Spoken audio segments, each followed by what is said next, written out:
Right. So welcome to Sit With Me. We are Birmingham Women in Technology. I'm Christina Smith. I'm the Director of Strategic Initiatives for Tech Birmingham. Tech Birmingham is a nonprofit here in Birmingham, and our job is to strengthen our tech ecosystem by helping with some workforce and professional development initiatives and a whole host of other things. And so today we are choosing to invite everyone to come and sit with us to take a stand for women in computing. This program is sponsored by our partners at NCWIT, the National Center for Women in Technology. And let's see, I am kind of going off script a little bit. Anna, help keep me on script. I'm supposed to introduce our leadership team. So we have a leadership team for the Birmingham Women in Technology. They're our steering committee. They help advise us on what content that we need to present to the community. And I'd like to introduce our team. Today we've got Julie Stein, who is also a board member of Tech Birmingham. She works with CGI. She's one of the vice presidents and is just an amazing mentor. She helped develop our small group empowerment curriculum for mentorship and is just an amazing champion for women in Birmingham. We've also got Jessica Eisenberg with Matrix Resources. She has been part of this leadership team for many years. And then we've also got Rana Davis with DC Blocks. We also have Cece Pearson. She's not on the call today with us, but she is also part of our leadership team. And Ronit Ron, who's also not with us, but we've got a team of 5 and they do some amazing and mighty things. I'd also like to introduce some new team members to Tech who are part of the Tech Birmingham team. Stephanie Taveras and Anna Topping. Both of them are with us through Venture for America. They are Venture for America fellows. And what that means is for the next 2 years, they are going to help us build out and develop our programs, our ecosystem, and hopefully they'll stick around because Birmingham is an amazing place. And I hope, that they fall in love with it and stick around for a long time. But we are so honored to have them as part of our team. And last but not least, I want to introduce our partner, Stephanie Weber with NCWIT. She is the regional director for our regional initiatives program. And I'll let her talk about it a little bit. But since 2019, we have partnered with NCWIT on some initiatives for women here in Birmingham and in the state of Alabama. It has since also expanded to Michigan, but I'm not going to steal her thunder. So I'm going to let Stephanie talk about NCWIT for just a minute. And thank you again for sponsoring this program for us. We are so excited to be able to finally do a Sit With Me Red Chair event. So thank you, Stephanie. Thank you, Christina, for the very warm welcome. It's wonderful to be with you all today. I'm just honored to be part of all the great work that's happening in Birmingham and with Tech Birmingham. Sit With Me is one of NCWIT's programs, which was inspired by Rosa Parks, so very appropriate for Alabama. And it is a social media program really about sitting to take a stand for equity and inclusion in computing, especially for women and other underrepresented groups in computing and technology. And it used to be, prior to COVID, a live event. We'd have a physical chair. In fact, I do think Tech Birmingham has a physical chair if anyone wants to actually go sit in it at some point. But this virtual Sit With Me event has been very effective in just promoting equity and inclusion in computing and technology. As Christina said, I'm the Director of Regional Initiatives, and we started in 2019 in Alabama and have expanded into Michigan and have several other regions, hopefully in the works for 2022. NCWIT is an organization of organizations. We have about 1,500 organizations in both the K-12, post-secondary, and in the workforce space who are members of our coalition. And we work to increase the diversity and inclusion in computing and technology, no matter where people are in the pipeline. We are an ecosystem-based organization, so we work with companies and organizations like Tech Birmingham to really see what communities need and what programs we can help lift up and contribute to in order to expand the efforts that you're all doing in technology and computing in a region. So again, I'm really honored to be here today. If you want to find out more about our organization, I can put it in the chat. Our website is ncwit.org. We are based in Boulder, Colorado, but we're a national, actually an international organization. And we are extremely lucky to be working with talent such as Christina Smith and those at Tech Birmingham to really amplify the efforts in the region. So thanks again for having me today.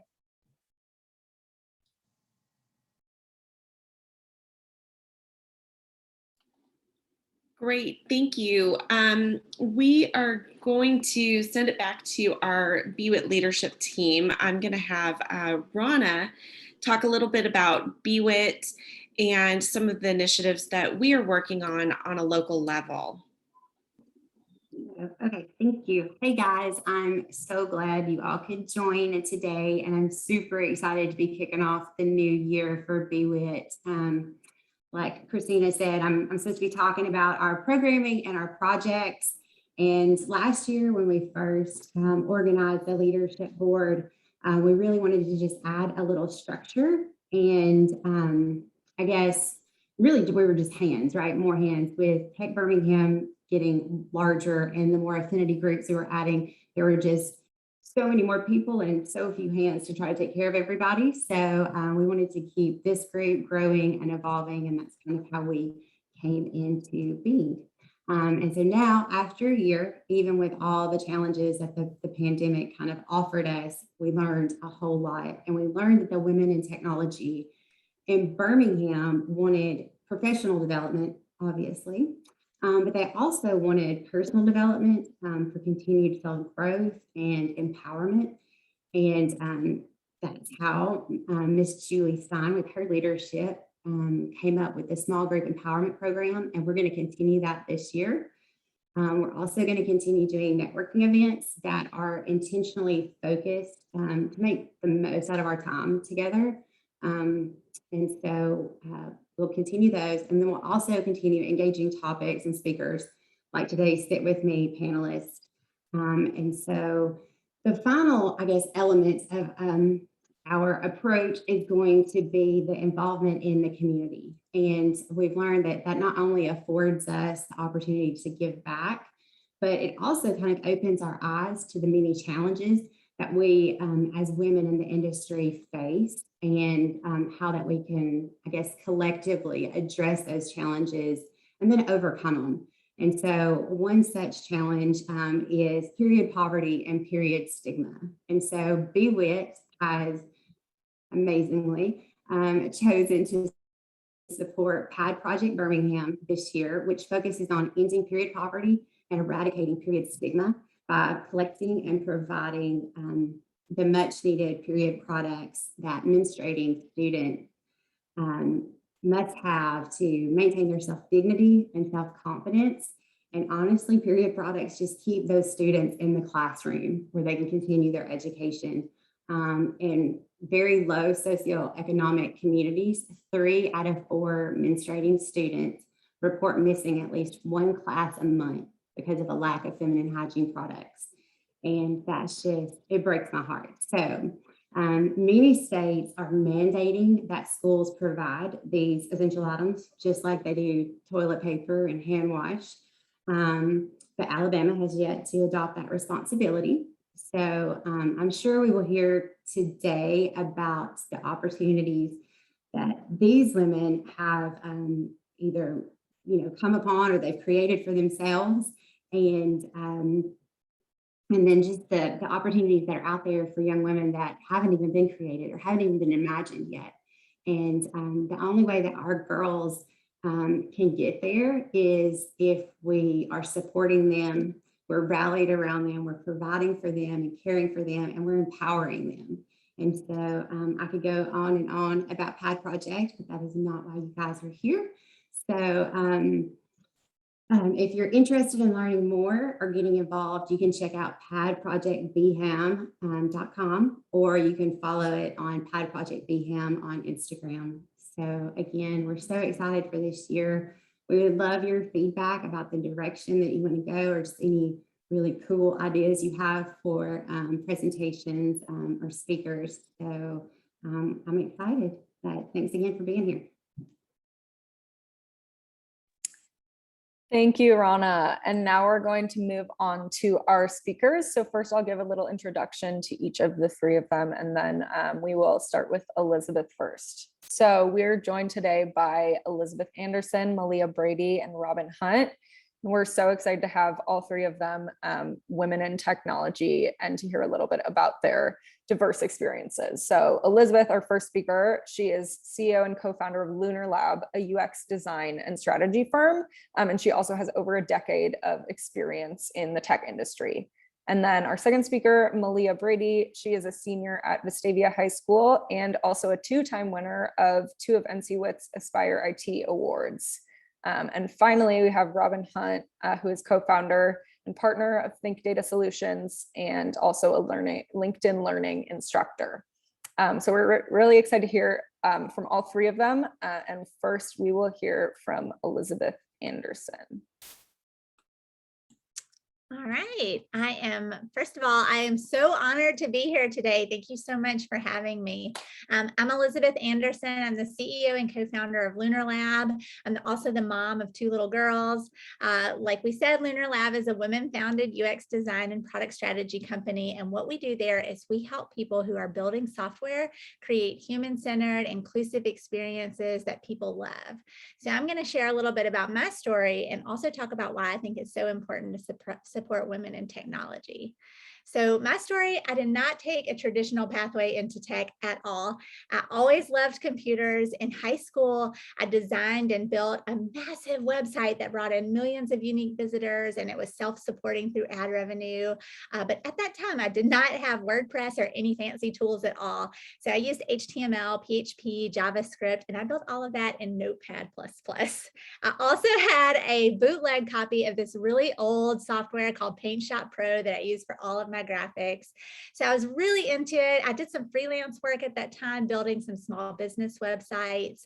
I was really into computers, and I wanted to go into computer science as a major in college, but that wasn't in the cards for me. My family didn't have a lot of money. I was a first-generation college student, and I ended up with a music scholarship at the University of Alabama, which meant that I had to do a music major.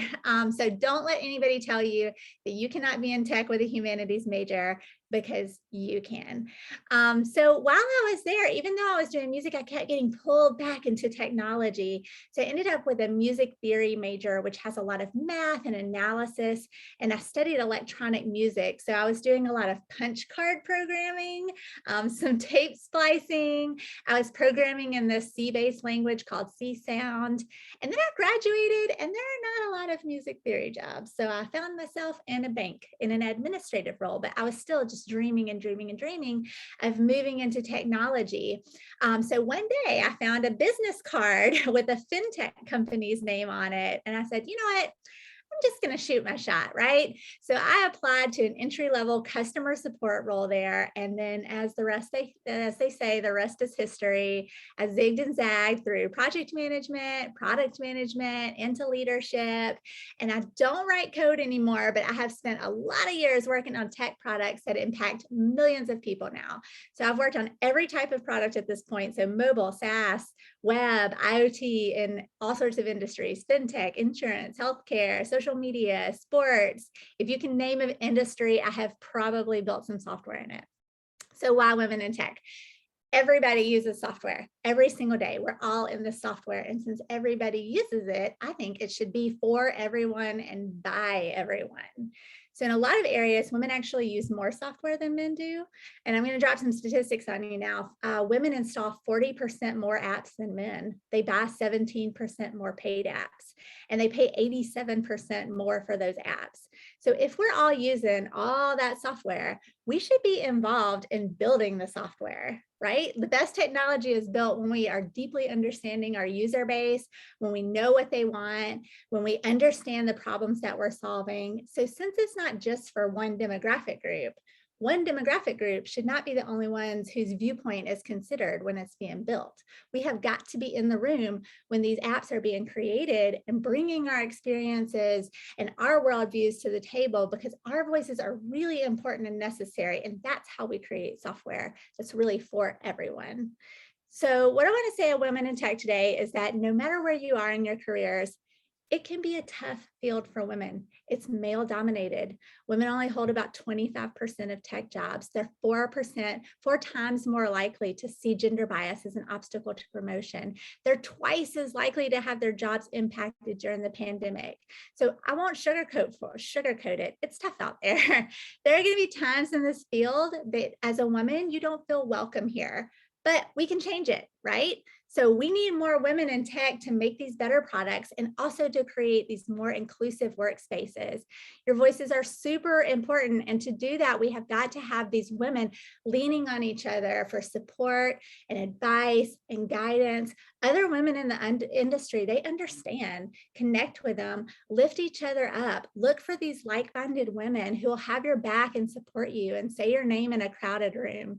And just as the final thought here, as you're building your career in tech, lift other women up, bring them with you, support them, be there for them. When you can, create opportunities for them. And when you climb the ladder, extend a hand to the women climbing up after you. So last thought here is empowered women, empower women. Thank you. Awesome. Thank you so much, Elizabeth. That is a wild road to tech. So I'm really glad you shared that with us, and as well as those statistics. That was really interesting. Awesome. So we're going to have a question and answer session after each of the 3 speakers, if you did have any questions for them. So with that, we'll just move straight to our next speaker, who is going to be Malia Brady. Hi everyone, so I'm Maleah Brady. I'm a senior at Vestavia High School, and I'm going to share with you my story in computing and how I've learned to love computer science so much. So I was really introduced to computer science through computer classes at my school, and I began taking those classes not really knowing much, but I just knew that I really loved technology and I really loved it. So I really wanted to venture more outside my school and do things outside my school. So I researched some programs that I could do outside my school, and I found Tech Birmingham. And through Tech Birmingham, I met with Miss Christina Smith, and she introduced me to teaching coding camps to the kids. And she actually asked me to volunteer for those programs. So I said, yes, I would love to volunteer. So I actually volunteered for those camps. And then that's when she introduced me to NCWIT, which I had previously not known. But she introduced me to NCWIT and the Aspirations in Computing Award, and she told me to apply. So I did apply, and I received the Rising Star Award. And since then, I've applied for the award multiple times, and I've received the State Winner Award. And this year, I'm actually applying for the National Award too, so that's very exciting. But since then, I formed amazing relationships with all the girls in the NCWIT community. So I really encourage you guys to join and become part of the NCWIT community. So I fell in love with the NCWIT community, and I really wanted to know what all it offered. So in the spring of 2020, I figured out that they are offering a grant program to teach computer camps. So I reached out to Miss Christina Smith, and I asked her if she would help me in leading a $3,000 grant program to teach a coding camp. And she said yes. So I applied and I received the grant. And what I decided to do was teach a computer camp to young underserved girls in my community. And we focused on the digital aspect parts of computer science and just taught them a little bit more about computer science and gave them awareness to what the computer science field offered. So that was a really great leadership experience for me. And I really enjoyed being a leader in computer science to other girls out there that might not have access to the computer science field.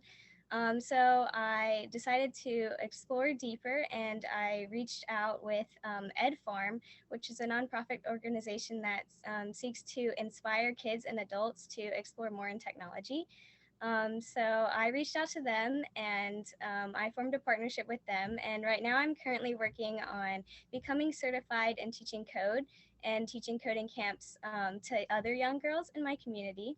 So I really look forward to that. And so that's what I'm currently working on right now. So through my experience, being a woman in technology has been really important to me because I really didn't know anything about computer science until I took these computer classes that were offered by my school. And to some people out there that don't have access to computer science classes at their school, I really wanted to make that accessible to women outside, like through computer camps and stuff that I have taught. So I really just want to close the gender gap in computer science field and make it aware to what all aspects of computer science is offered within that field.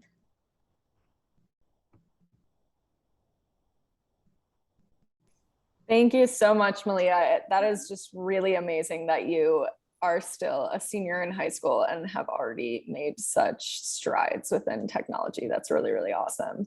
So thank you for being such a leader already. And with that, we will also move on to our final speaker, Robin Hunt. And after, again, we'll have a question and answer session. So get your questions ready to put in the chat in the Q&A feature in Zoom. All right, so please help me welcome Robin. Hey, y'all should have let me go first. I don't really want to follow these two women. This is fantastic. Whatever, Robin. Yeah, I'm serious. Like, I'm trying not to, like, I'm like emotional over here. One, from Elizabeth, like, don't let your education stop you or define you. I think that's pretty key takeaway. And again, I'm not trying to be emotional, but I am female, so that's okay. The fact that Maleah is even here means that the contribution that some of us have made for 2 decades has made a difference. Let me get my composure. I'm just so proud of you. And just please keep inspiring other women and men to continue their pursuit. That's incredible. Completely unexpected. Let me see if I can pull it together. Composure is everything, so let me get it back. My journey into technology actually started here in Birmingham in 2000. I'm not originally from Birmingham. I'm from a little bitty town in North Alabama, and then spent the other half of my growing up in a little bitty town in Mississippi, where you grew up to either be a teacher or a nurse or a housewife. And I didn't know that I wanted to be a teacher. I knew I didn't want to be a nurse, and being a housewife had no desire for me, even though I grew up with that. I started teaching Microsoft Office of all things. I found I did like to teach and tutor people, and I had it on my resume when monster.com was all the craze. And I got offered a job to train technology. And I think it's important to note, and I know Elizabeth, I would have never thought this, but I like the first HTML I taught people how to use Notepad to build web pages. So there's some history there. Google didn't exist yet when I started. YouTube wasn't even in the thought. We didn't have transparent GIF or GIF, whatever you want to call it. I call it GIF. DVDs were mailed through Netflix, was groundbreaking technology back then. Basically, when I started, people were still using AOL and dial-up to reach the internet.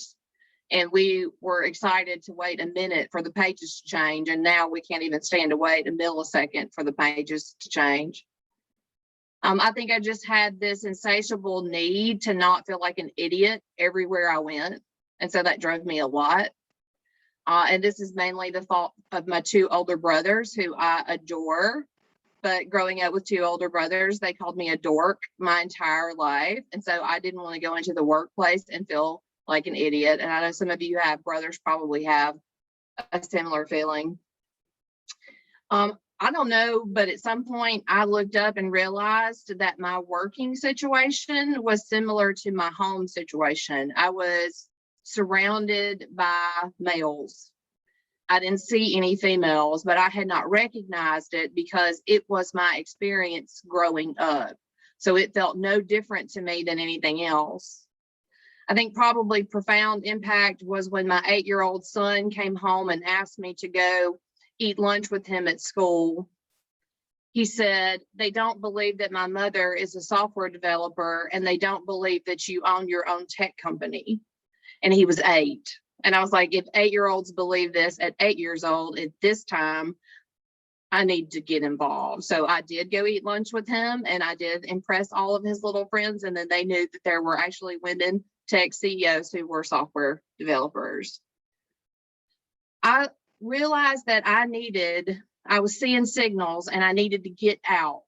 So I started speaking in middle schools. Every time I would encounter a teacher who would ask me to support her in the classroom or him in the classroom, I would go talk about tech. I would talk about my experience. I tried to reach as many people as I could by going and doing free engagements everywhere I could do them. I've also been heavily involved in Tech Birmingham from the very beginning. And when I say the very beginning, I mean when it was a group of old guys in an office building that I used to work in. They would come together, they would talk. There was no idea of what Tech Birmingham would be. And I involved myself, I volunteered, I eventually held a board seat. Now our company tries to sponsor as many events as we can. So I've had an unusual path to technology. I started through training Microsoft Office, but then fell in love with data analytics and have pursued data analysis in my working practice, and also training data analytics across the world. And if you're interested in all of the different flavors of that, you can definitely link in with me on LinkedIn and learn all about it. I won't waste your time with it now. But one of the things I wanted to say to you as a word of encouragement is, one, plug in to your community. Like, you have to plug in. You can't do this by yourself. You have to be involved. Be involved with BWIT, be involved with Tech Birmingham, be involved with what's going on down in the Innovation District. Just find every place you can possibly be involved and insert yourself there. And if you're uncomfortable talking to people and putting yourself out there, just go and listen. Just go be there. It doesn't matter. You don't have to be number one of the show. You can just be at the show. Just show up and be involved. Follow leaders. Women and men. It's not just women and it's not just men. It's all of us collectively that can make a difference. So find the leaders in the technology you're interested in and follow them, plug in with them, communicate with them. I think Miss Brady is a prime example of, you see something you want, go get it. You do that by connection. And then also incredibly important, and I'm speaking as much to myself as to others, is don't assume that your experience is the same as everyone else's experience. I think that's critically important. The path I've had has been my path. The path other women have followed have been their path. And really just being open to the idea that we all have different things to bring to the table will definitely make you more whole. And again, just please just show up and plug in. That's me. That's all I got. Okay, I'm going to go off script again because Robin, you are seriously a champion. I'm looking at this list of a lot of the women who are attending this. I can guarantee you have had direct impact on all of us being here, especially me, because I work for an organization that you have put blood, sweat, and tears into, and I hold a seat at this organization because of you. So thank you. And I love that we get to have so much fun together trying to build up other women. And make a way for others to join us in all of this fun, because it is truly so much fun to be here and building products, building services, building a better future for our children and our community. And so all three of these women, Maleah, you are our future. You are our rising star. So girl, you keep at it. All of us here believe in you, and we want you to get all of your friends to join you in this. We will all be here to support you and all of your friends. So, and Elizabeth, thank you. I've known Elizabeth the least amount of time, but I feel like the time that I've had with Elizabeth has been so impactful. And she has no idea how much she has influenced the way that I work now and how I tackle projects now. Just because she will say her posts on LinkedIn or just little conversations that her and I have had, along the way. You never know what kind of impact you make on people. And the most important thing is to be present and make yourself available and be generous to one another. And we can change so much of this world can be changed by just having that spirit of generosity. I'm off my soapbox now. All right, Anna, get me back on task because I can't remember what else we're supposed to do today. If anyone did have questions for any of our three speakers or all of them, please message me, message the chat. There's a question and answer feature on Zoom. We'd love to take those questions. Otherwise, we do have other opportunities we can move on to. But if there were any questions, please put them in now. Okay, By the way, all of this is being recorded and we're going to post it on our YouTube channel. So if something that one of these ladies has said inspired you and you want to share that because you know someone who needs to hear this message, please share this message with them. Share this link. Be that person to encourage somebody else. Be someone's champion today. So thank you. All right, I see one first question in the chat right here. It says, I am about halfway through my coding boot camp at Innovate Birmingham, and I'm about to start looking for a job. What advice would you give for me looking for my first tech job? That's from Amara Stevens. I would say go ahead and accept the fact that you're never going to feel like you fully mastered it, and that you're probably never going to feel 100% qualified to do any particular job. And if you wait for that, you'll miss out. That would be my advice. I'm sure Elizabeth also has some words of wisdom on this. I was gonna say, yeah, a couple of things. One is that, okay, you've probably noticed that I love statistics, but one statistic is that women will not apply to a job unless they meet 100% of the job requirements, but men will often apply to a job if they meet 60% of the job requirements. So if you don't meet all of the job requirements on that job posting, apply to it, because I guarantee you some men are applying to it. So put your hat in the ring, go for it. So even like I said, even if you don't have every single requirement, go in there. And then the second thing that I would say is go in with eyes open all the time. Look for opportunities. My first job in tech was a low-level, entry-level customer support role where people were calling the help desk and I was talking to them about their issues that they had with software. But when I did that, I started taking on more and I started doing some project management work, and I kept rising through that because I would learn about the product and I would learn what these people needed and I would learn how to manage those requests that were coming in. And that just helped me advance into my next role. So, eyes open all the time, learn as much as you can, soak it up, ask all of the questions. Don't ever feel stupid asking any kind of question. Just ask it, get more information like a sponge. I must say Barbara Clark said, is there any advice for older women taking first steps into tech? And I would say, don't decide not to take first steps, just take them.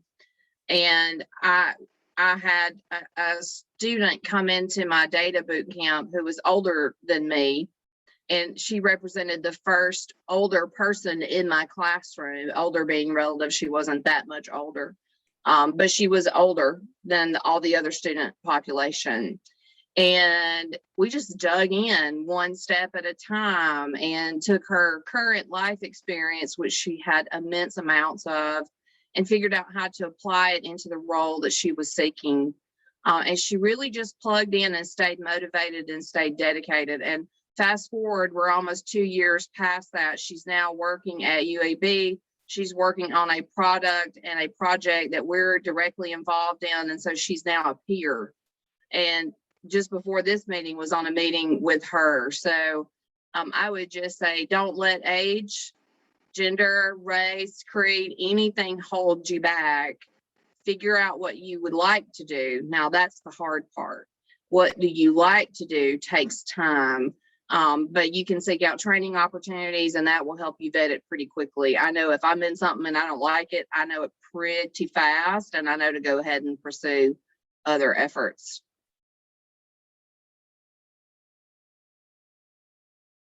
I also spotted a question specifically for Maleah, which is, do you have any ideas as to how we can continue to support young underrepresented people as an organization, but also individually as mentors? Do you have any thoughts on that?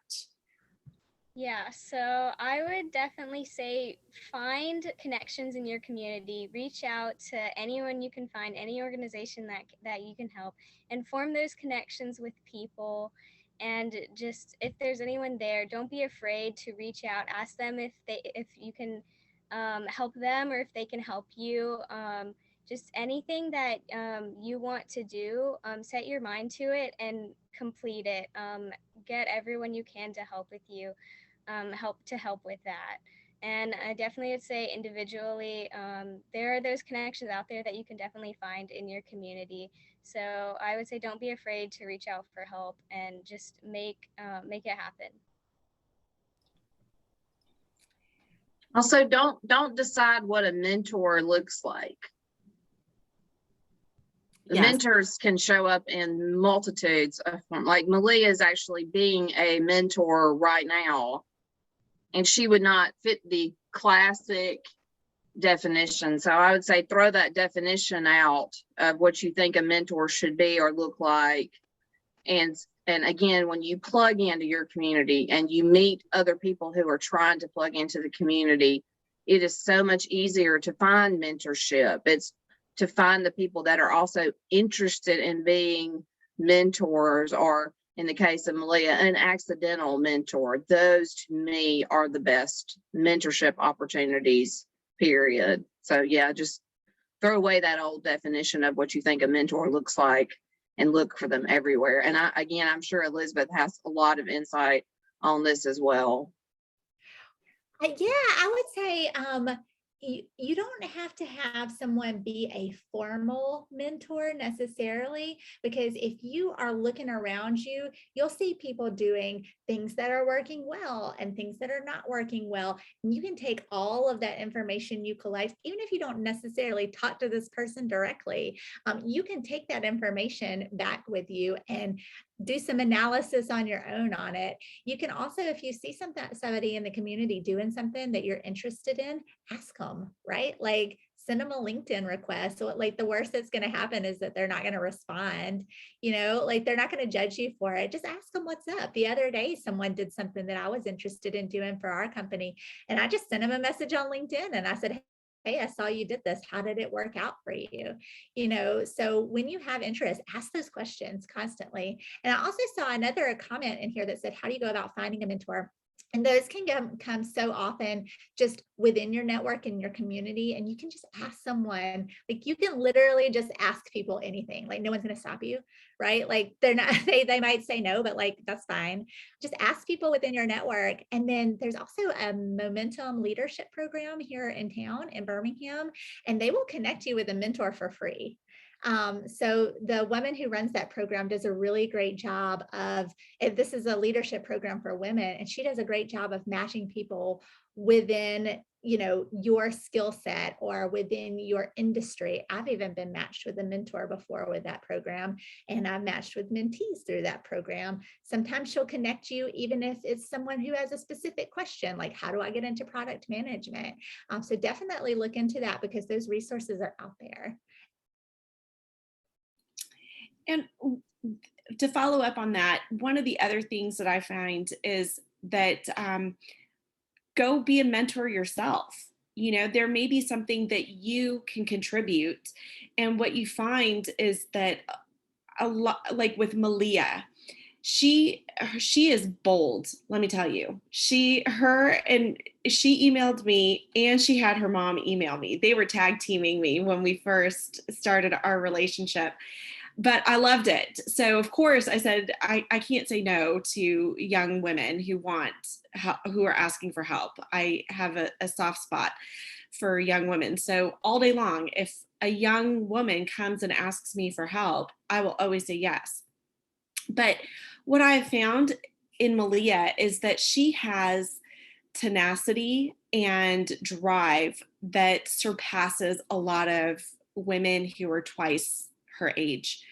And I admire that so much about her. And I feel like she has taught me so much about, what it means to be, to have a purpose and to be singularly focused on a project, to be able to accomplish a certain goal. And that, Maleah, is amazing. But yes, go and be a mentor, and you would be amazed at what opens up for you, to be to find yourself on the receiving end.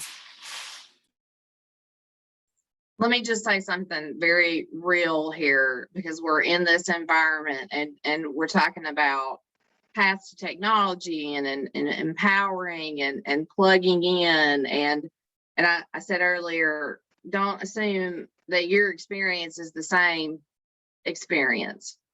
So I just want to say there are lots of children, I'll just refer to them as children, in our state who are impoverished.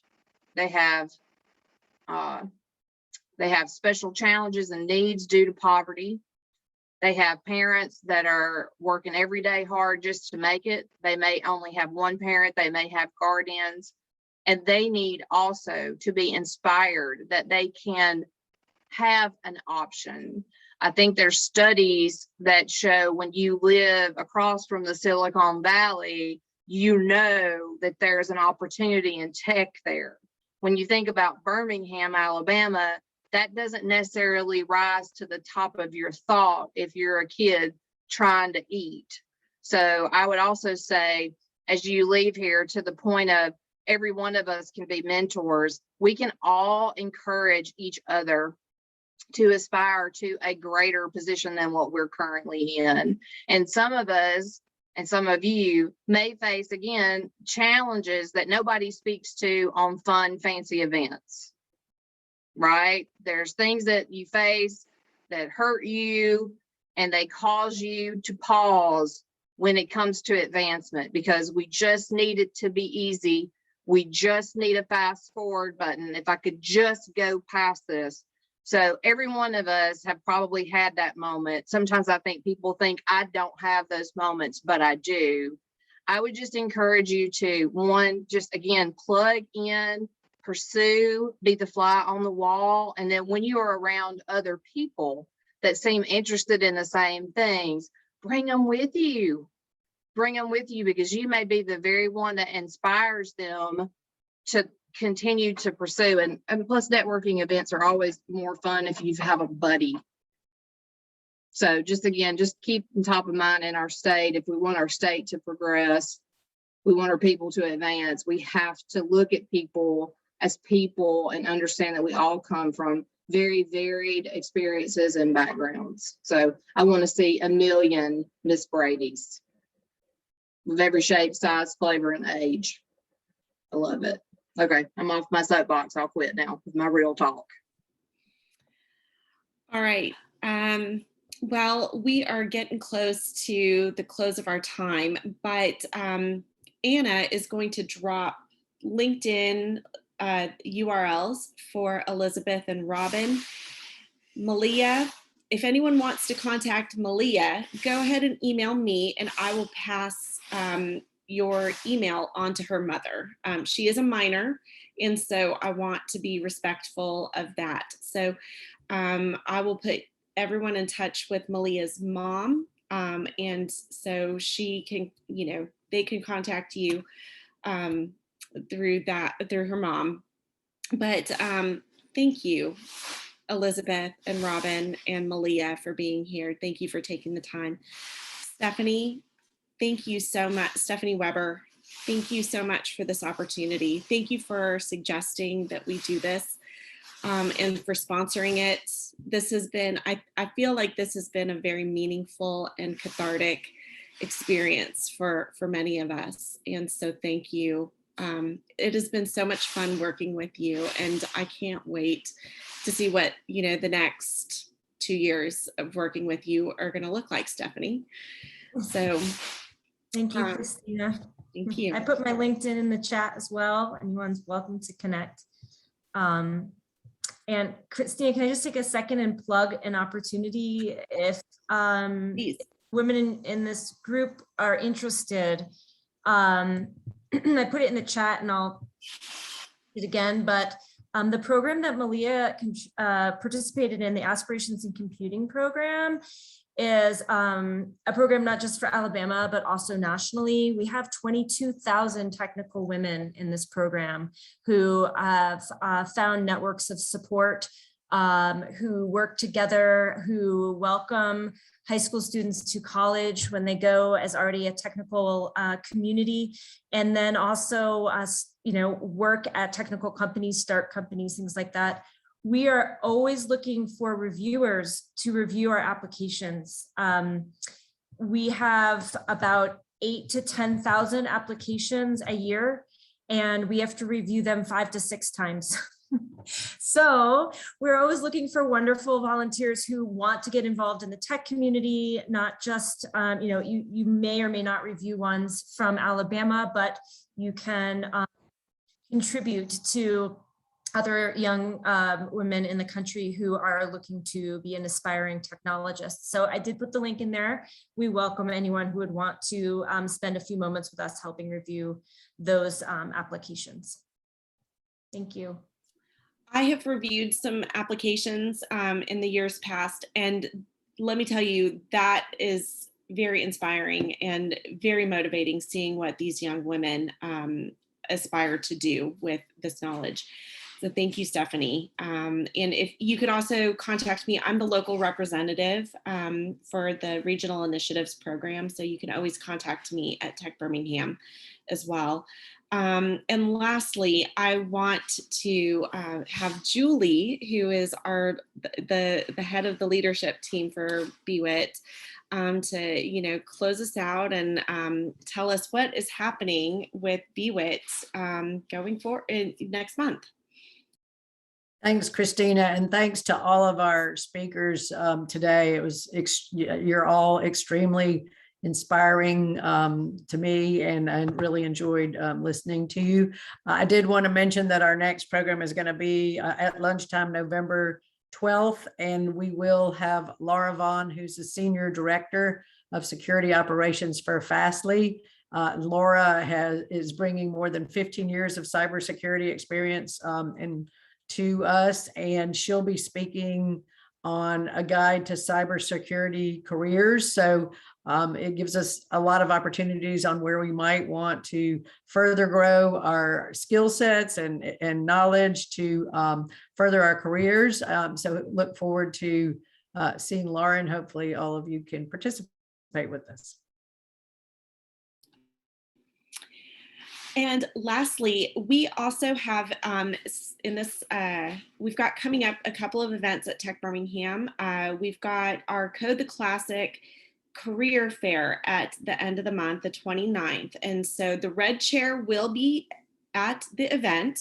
We are going to set up a backdrop so you can have a photo op, or you can do like an Instagram live of your story in the red chair. But the Code the Classic is our annual career fair that we do in the time leading up to the Magic City Classic. So this is open to Innovate Birmingham students, anyone who is an alumni of those programs, UAB students, and just anyone who is looking for work as a career seeker. But we also have some booths available for recruiters. So if your company is looking to hire some talent, we still have some space available for that. And then lastly, in April, we are getting ready to announce our cybersecurity conference. It will be the 26th through the 28th of April 2022. So we'll have more information to come. We are going to probably, this week, we are going to send out call for speakers. So if you know of anyone who is in cybersecurity and they are interested in leading a breakout session, we would love it. Sorry, I've got a sick child home. Anna, I think you're For gonna the territory. Okay, and Anna, can you close this out because I gotta go take care of something.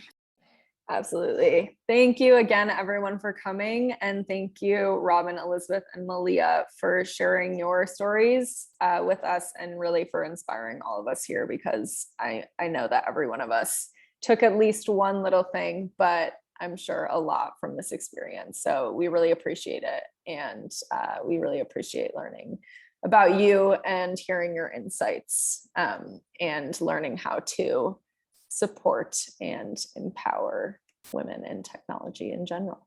So thank you. And thank you everyone for coming. And I will close out the event soon. So you can all hop off. Thanks again.